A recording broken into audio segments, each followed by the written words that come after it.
Ni the QuickTimes news mu kinyarwanda. Mbere yuko rero mbagezaho iri jambo ko ryakabaye mu rurimi rw'icyongereza, reka mbanzi mbanyuriremo incamake iri jambo rya Olivier Nduhungirehe yagejeje kuri iyi inteko.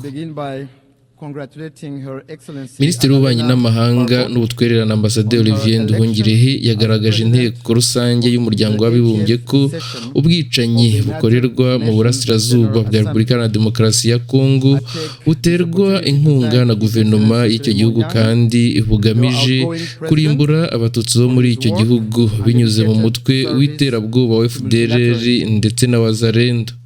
Yabitangaje kuri wa 25 Nzeri 2025 mu ijambo yagejeje ku nteko rusange ya 80 y'umuryango w'abibumbye. Ni ijambo turi buze kuza kubareka mugakurikira mu rurimi rw'icyongereza, ariko mbere yuko iri jambo rikurikira reka tubanze tubanyuriremo muri make mu rurimi rw'ikinyarwanda ibyo Minisitiri Nduhungirehe yashatse kuvuga. Minisitiri Nduhungirehe yavuze ko u Rwanda ruharanira ko abatuye akarere k'ibiyaga bigari bagira amahoro n'iterambere, ari nayo mpamvu ko 27 Kamena 2025 rwasinye amasezerano y'amahoro na Repubulika Iharanira Demokarasi ya Congo. Aya masezerano rero arimo ingingo zijyanye no kubana neza kw'ibihugu byombi n'imikoranire mu by'ubukungu, ariko Nduhungirehe yavuze ko kuva yasinya Repubulika ya Demokarasi ya Congo ikora ibikorwa byinshi binyuranyije nayo. Mu magambo yiwe rero Olivier Nduhungirehe yakomeje agira ati kuva amasezerano yasinywa ibyo kuyakira mu bikorwa byagiye bigenda gahoro cyane, nubwo ari inama zibera i Washington zigamije ishyirwa mu bikorwa by'amasezerano yo muri Kamena, ibibera mu rugo cyangwa se ibibera ku rubuga rw'imirwano biteye ubwoba. Repubulika Iharanira Demokarasi ya Congo yongereye ingabo, bakomeza gukorana n'imitwe yitwaje intwaro, bakomeza gukorana n'imitwe yafatiwe ibihano na Loni nk'umutwe w'iterabwoba wa FDLR, ubufasha na RDC, wazalendo no kugaba ibitero bya drone n'indege z'intambara ku basivile by'umwihariko abanyamurenge n'abandi batutsi b'abanyekongo, bigaragaza ubukana bw'ikibazo. Minisitiri Nduhungirehe rero yashimangiye ko ibi bikorwa byose binyuranya n'amasezerano yasinyiwe i Washington. Yagaragaje kandi nanone ko ihuriro n'ingabo za FDC n'imitwe ya FDLR, wazalendo n'indi myinshi rifatikanya n'ingabo z'amahanga zirimo n'abacancuro kandi binyuranye n'amategeko mpuzamahanga. Mu magambo yiwe Minisitiri Olivier Nduhungirehe yakomeje agira ati u Rwanda rwamaganye ibi bikorwa kandi rusaba Repubulika Iharanira Demokarasi ya Congo guhagarika ibikorwa bya gisirikare. Ikubahiriza rero n'umutima mwiza amasezerano y'amahoro yasinywe i Washington kuko ari amahirwe adasanzwe yo gushyira iherezo kuri iyi ntambara imaze imyaka myinshi. Nduhungirehe kandi nanone yongeye kwibutsa ko kuva mu 1999 mu burasirazuba bwa Repubulika Iharanira Demokarasi ya Congo yashyizweho ingabo za Loni ziri mu butumwa bwo kugarura amahoro zitwa MONUSCO, zagombaga rero gufasha gukemura ikibazo cy'umutekano, harimo no kurandura burundu umutwe w'iterabwoba wa FDLR, ariko birangira zitageze kuri iyo ntego. Yakomeje agira ati hakenewe rero mu buryo bwihutirwa gusuzuma neza inshingano nyakuri za MONUSCO. Mbere yuko rero mbagezaho iri jambo rya Olivier Nduhungirehe muri rw'icyongereza, reka turebere hamwe icyo wazalendo yaba iteje inkeke mu karere. Nduhungirehe nabwo yagaragaje ko u Rwanda ruteye impungenge n'umutwe witwaje intwaro witwa wazalendo uhabwa inkunga n'intwaro na leta ya Repubulika Iharanira Demokarasi ya Congo, ugakora ibikorwa bya kinyamaswa byinshi birimo gutwika insisiro zituwe n'abaturage, kwica urubozo abantu, gutwika abasivile, abasirikare ba leta no guha intwaro abana, byose bigakorwa hagamije kurimbura ubwoko bumwe.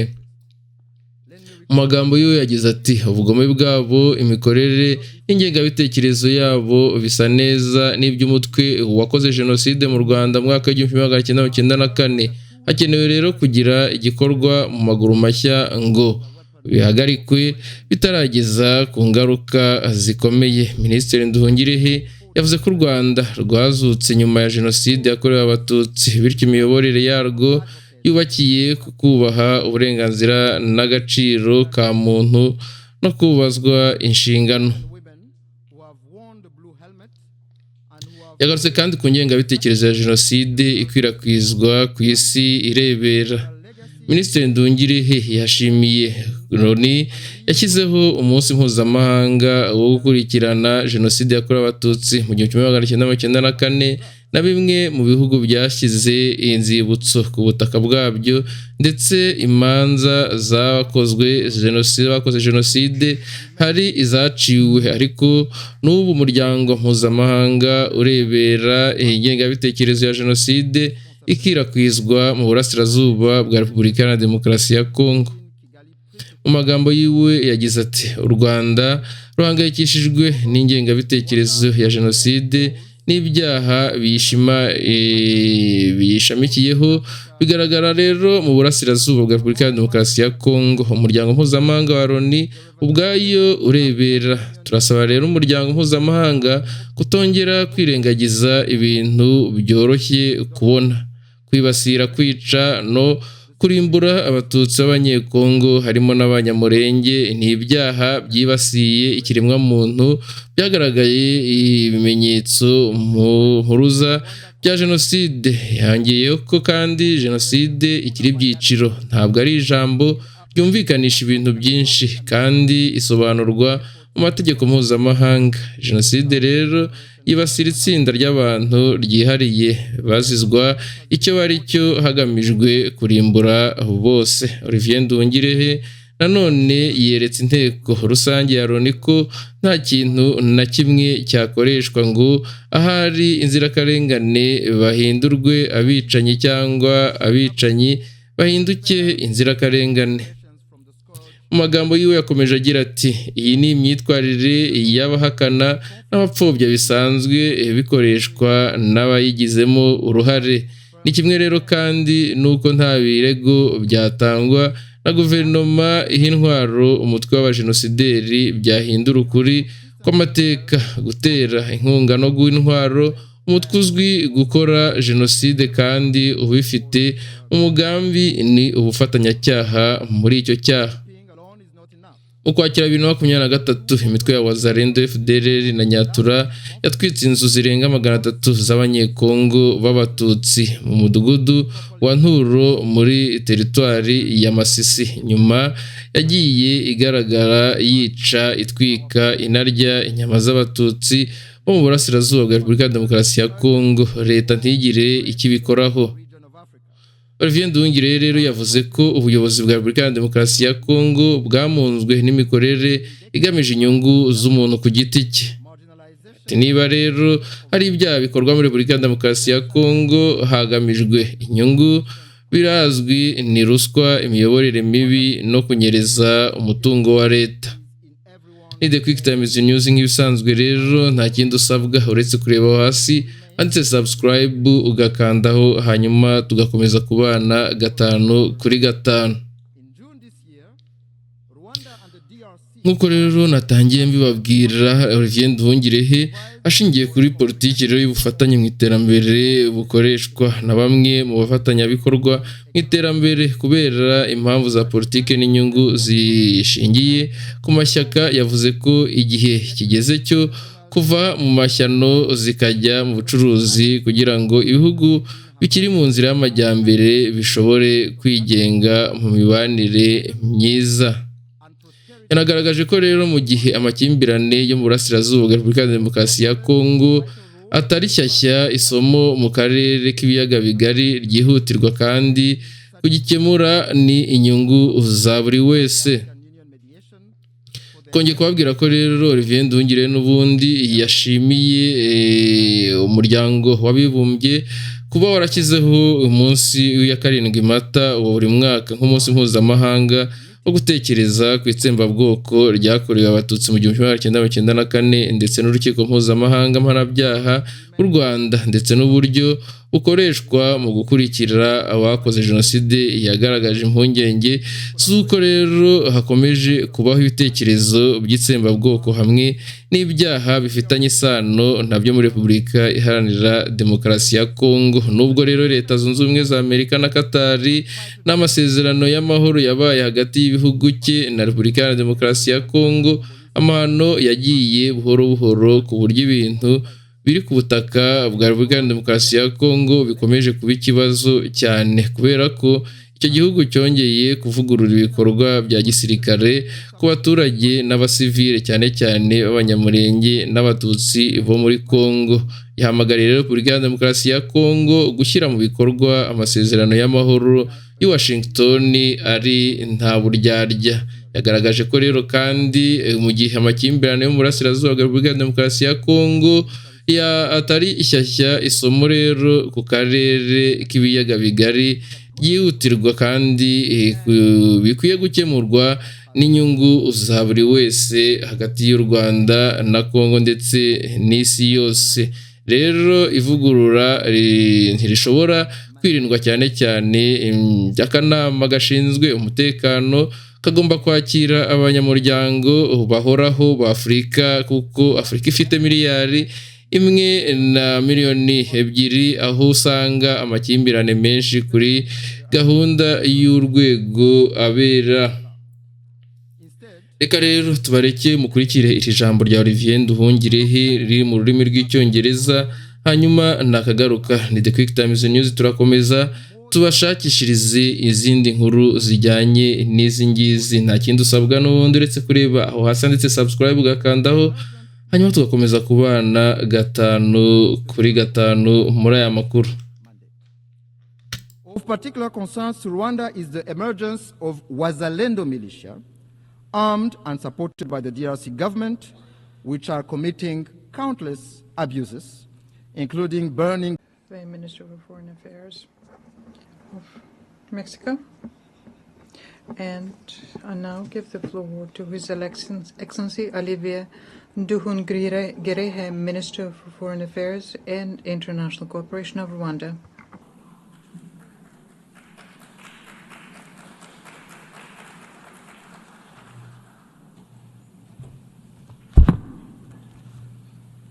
Your Excellency Annalena Baerbock, President of the 80th General Assembly, Your Excellency Antonio Guterres, Secretary General of the United Nations, Excellencies, heads of delegation, ladies and gentlemen, good evening.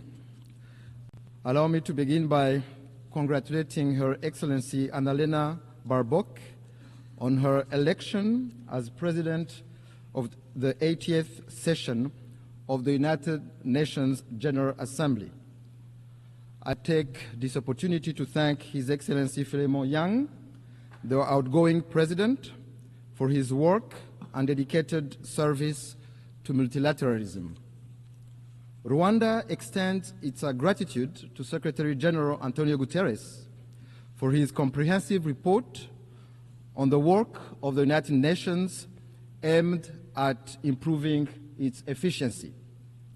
In this regard, Rwanda has formally expressed interest in hosting UN agencies as part of our shared commitment to a cost-effective and decentralized UN system. We reiterate our support to the work of the United Nations and the Secretary General, particularly in advancing peace and security and drive progress on sustainable development goals. Excellencies, this year, the United Nations turned 80. This journey has not been without challenges. Fast-changing realities, including economic shocks and the legitimate aspirations of regions long denied a voice, compel us to quickly adapt to make the UN fit for purpose. That is why Rwanda strongly supports reforms, especially of the Security Council. The composition of this body does not reflect current realities. Africa is a 1.2 billion people strong continent where most of the conflict of the Security Council's agenda reside. Therefore, it cannot remain excluded from permanent membership. Excellencies, the United Nations development pillar remains central to advancing peace, prosperity, and dignity for all.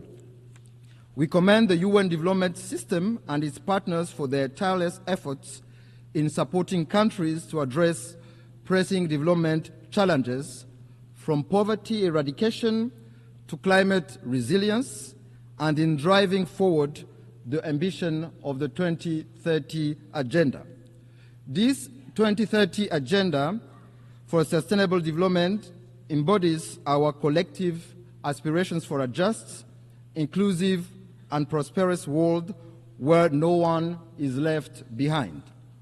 Rwanda remains firmly committed to its full implementation, recognizing that connectivity, innovation, and inclusive development are indispensable drivers of progress. Despite global challenges such as the existential threat of climate change and widening technological inequalities, Rwanda has taken bold steps to align national priorities with the SDGs. These efforts demonstrate that development, connectivity, and environmental stewardship can move forward hand in hand. Yet, the persistence of unequal access to finance, technology, and markets threatens to widen the gap between those with means and those without. In this context, solidarity among nations through development cooperation has contributed to bridging development gaps. However, we believe that it is time to transition from aid to trade, enabling developing countries to become self-reliant in a win-win partnership. Mr. President, Excellencies, Rwanda regrets the politicization of development cooperation, which is used by some development partners for partisan political reasons and interests. Let me recall that every nation is sovereign and cannot be forced to choose between its security and development. Development aid must serve as a tool for solidarity and progress, not as a weapon of coercion. Excellencies, the history of the 1994 genocide against the Tutsi in Rwanda called on us to become global advocates for a peacekeeping that always puts civilians first. We pay tribute to the men and women who have worn the blue helmet and who have paid the ultimate sacrifice in the service of humanity. Their legacy is written in the history of the United Nations and lives on through the lives they helped save. But peacekeeping must be judged by its results. For the sake of the millions who look to the UN for protection, we must ensure that peacekeeping remains true to its purpose. That is why Rwanda champions robust peacekeeping, the responsibility to protect, and the implementation of the 2015 Kigali Principles on the protection of civilians. Moreover, Rwanda has led calls for sustainable peace financing, both in Africa and globally. Among milestone achievements is the revitalization of the African Union Peace Fund, which now mobilizes over $400 million. As a direct result, the Security Council decided to finance 3/4 of African Union peace operations for the first time. Excellencies, beyond the UN, Rwanda contributes to peace support operations on a bilateral basis in the Central African Republic and Mozambique in an effort to promote South-South cooperation and Pan-African solidarity. Major progress has been recorded in both countries in the restoration of state authority, capacity building of local security forces, and the fight against terrorism. Excellencies, I may recall that the United Nations was established to spare succeeding generations from the scourge of war. Yet, 80 years on, conflicts continue to erupt across every continent. Rwanda firmly maintains that for most of those conflicts, lasting peace cannot be achieved through military means. We have consistently held that only genuine, good faith dialogue offers a sustainable path towards global peace. However, peacekeeping alone is not enough. Too often, we deplore relapse into conflict because its root causes were not properly addressed. Prevention, mediation, and effective peace building must be our first resort. This lesson is particularly urgent for the Great Lakes region of Africa. The current conflict in Eastern DRC is not new. It is rooted in decades of bad governance, marginalization and persecution of minorities, genocide ideology, and a persistent colonial legacy. Rwanda believes that peace in Eastern DRC is in everyone's best interest. Our goal has always been, and will remain, the security and well-being of Rwandans and the people of our region.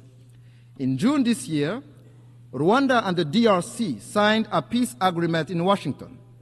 It provides for a comprehensive framework encompassing security, political, and economic components. This achievement was made possible thanks to the strong leadership of His Excellency President Donald Trump of the United States and of His Highness Sheikh Tamim bin Hamad Al Thani, Emir of the State of Qatar, whose vision for peace and prosperity in our region, Rwanda fully shares.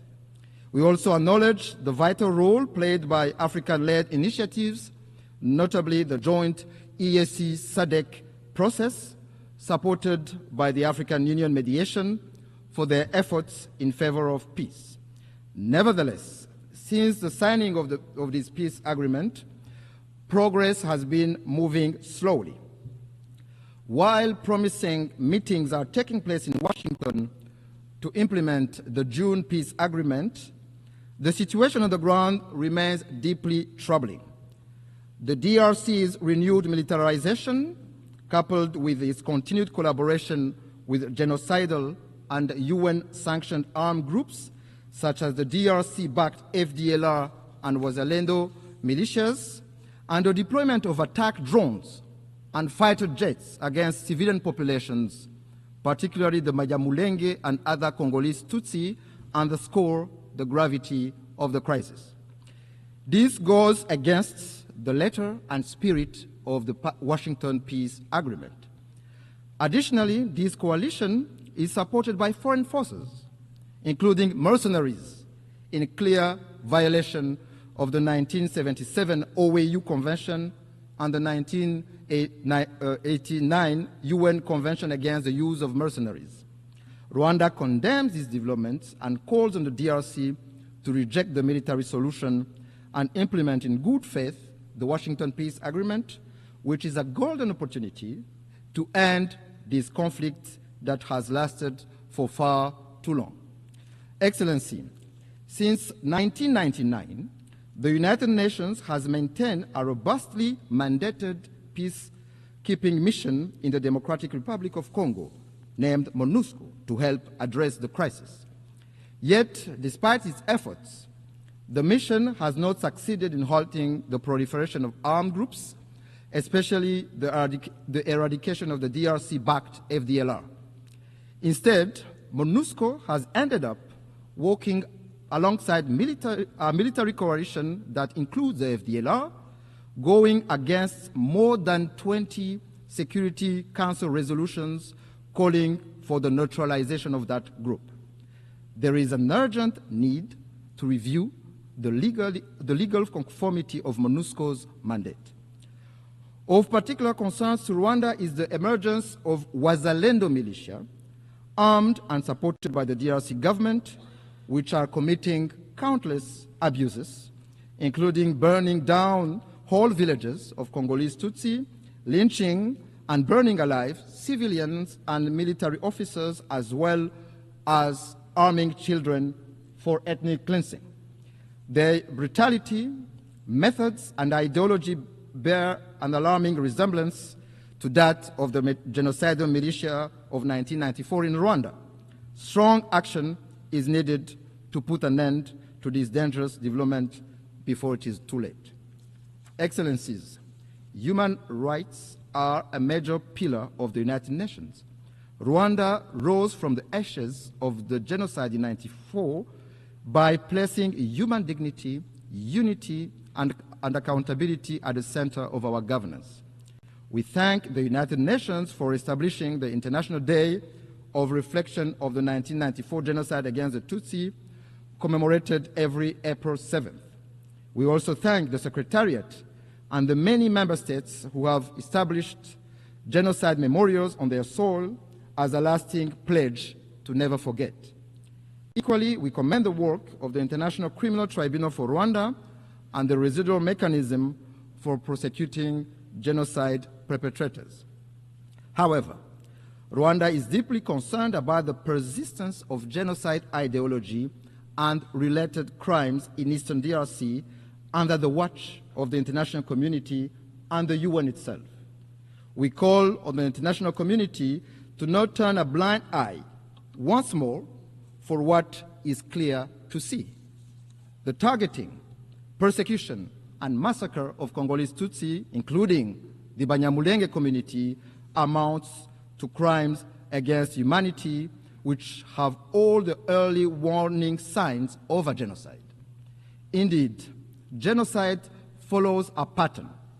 It follows clear stages. It is not an umbrella term. It is defined by international law. Genocide targets a specific group for who they are, with the intent to exterminate them as such. In this regard, no amount of calculated cynicism can rewrite the truth and recast perpetrators as victims or victims as perpetrators. These are denialist behaviors often deployed by perpetrators. In the same vein, no claims from a government arming a genocidal militia will change the facts of history. Financing and providing weapons to a group with a proven genocidal record and ongoing intent is nothing less than complicity in the crime itself. I must say that if there are crimes in the DRC committed for economic gains, they have clear names. Those are corruption, bad governance, and the embezzlement of public funds. Mr. President, Excellencies, I wish to conclude by reaffirming that Rwanda stands ready to work alongside all member states to ensure that the United Nations remains a force for peace, justice, and sustainable development. While the challenges and solutions for multilateralism are clear, it is political will that must guide us today to build a UN fit for purpose. Together, we must build an organization capable of addressing the needs of billions across the globe, tackling human rights abuses, climate change, and responding to an increasingly interconnected world for successive generations to come. I thank you.